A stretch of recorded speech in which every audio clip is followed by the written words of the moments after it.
नमस्कार मित्रांनो, आजच्या व्हिडिओमध्ये आपण टक्केवारी म्हणजे काय आणि कितीही टक्के दिला असला तरी त्याचं व्यवहारी अपूर्णांकात किंवा दशांश अपूर्णांकात कसे रूपांतर करायचे ते पाहणार आहोत।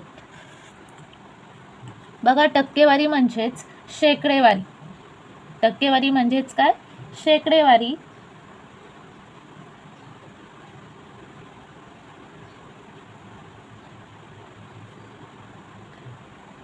आता शेकडेवारी किंवा टक्केवारी कोणत्या चिन्हाने दर्शवतात? तर या चिन्हाने दर्शवतात।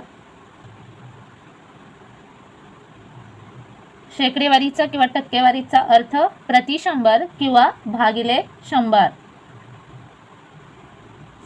कोणतीही संख्या असेल तिला भागिले 100 म्हणजेच शेकडेवारी किंवा टक्केवारी होय। समजा इथं आपण x ही संख्या घेतली, x भागिले 100 भागिले 100 म्हणजेच काय? शेकडेवारी किंवा टक्केवारी।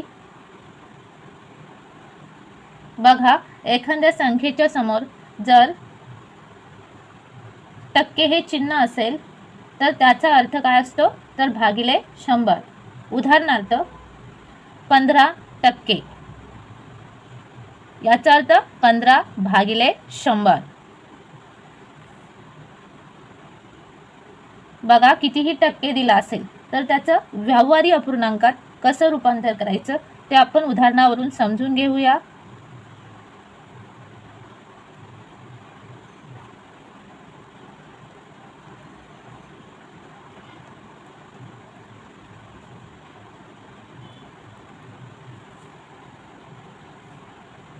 उदाहरण घेऊया 64%। आता इथं 64% दिलंय, त्याचं आपल्याला व्यवहारी अपूर्णांकात रूपांतर करायचं आहे। टक्के म्हणजेच काय मित्रांनो? तर भागिले 100। 64 भागिले 100 भाग देऊया 4 एक्के 4, राहिले 2, झाले 24, 4 सक 24, 4 दुनी 8, 4 पंचे 20। अशा प्रकारे 64%चे आपण व्यवहारी अपूर्णांकामध्ये रूपांतर केलेले आहे।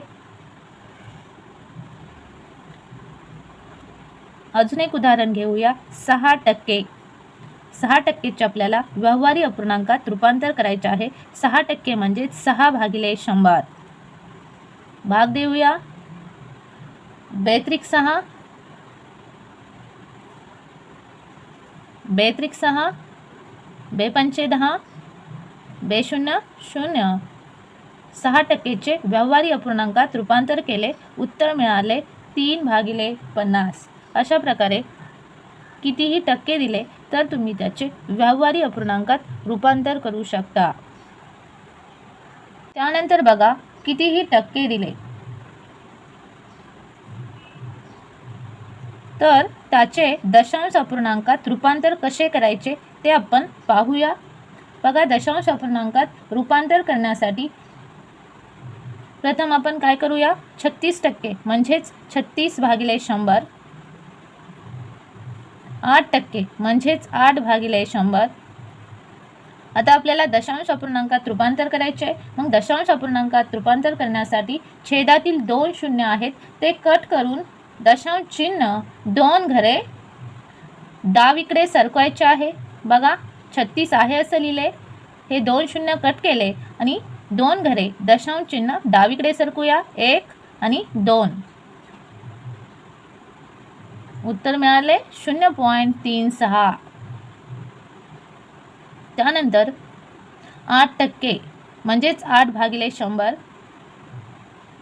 दशांश अपूर्णांकात रूपांतर करण्यासाठी हे 2 शून्य कट केले आणि 2 घरे किंवा 2 अंक सोडून दशांश चिन्ह डावीकडे सरकवायचं आहे, 1 आणि 2। 2 अंक सोडून किंवा 2 घरे सोडून इथे दशांश चिन्ह द्यायचं आहे, पुढे शून्य लिहायचं आहे। अशा प्रकारे या प्रश्नाचं उत्तर इथं आपल्याला मिळालेलं आहे 0.08। अशा प्रकारे दशांश अपूर्णांकात कितीही टक्के दिला असला तर त्याचं आपण रूपांतर करू शकतो। त्यानंतर मित्रांनो, कोणतीही संख्या दिली असेल तर तिचे शेकडेवारीमध्ये रूपांतर कसे करायचे ते बघूया।